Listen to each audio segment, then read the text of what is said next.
சகோதரனே, சகோதரியே, உங்க வாழ்க்கையில எல்லாம் முடிந்து விட்டது என்று எப்போதாவது உணர்ந்திருக்கிறீர்களா? 100 வருஷத்துக்கு முன்னாடி ஒரு பெரிய கப்பல் பயங்கரமான புயல்ல மாட்டிடுச்சு. ராத்திரி நேரம், சுத்தி ஒரே இருட்டு. தப்பிக்க வழியே இல்லைன்னு கேப்டன் முடிவு பண்ணிட்டார். இனிமே ஒன்னும் பண்ண முடியாதுன்னு அவர் நினைத்த நொடியில் தூரத்துல ஒரு சின்ன வெளிச்சம் தெரிஞ்சது. அது ஒரு கலங்கரை விளக்கம். அந்த சின்ன வெளிச்சத்தை நோக்கி கப்பலை திருப்பினப்போ சில மணி நேரத்துல புயலின் பாதையிலிருந்து விலகி கப்பல் பத்திரமாக கரை சேர்ந்தது. அந்த ஒரு சின்ன ஒளி அந்த முழு கப்பலின் தலைவிதியையே மாற்றி போட்டது. நம்முடைய வாழ்க்கையும் அப்படித்தான். கடன், வியாதி, குடும்ப பிரச்சனைன்னு புயல் மாதிரி சூழ்நிலைகள் நம்ம சுத்தி அடிக்கும்போது எல்லாம் முடிந்தது என்று நம்ம நினைக்கலாம்.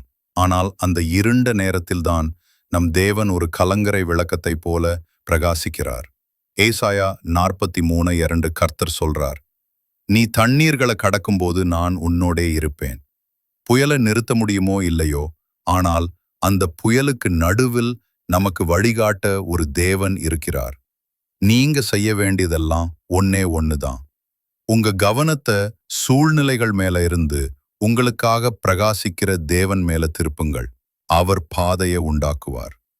இன்னைக்கு நீங்க எந்த புயல்ல மாட்டிக்கொண்டு தவிக்கிறீங்க?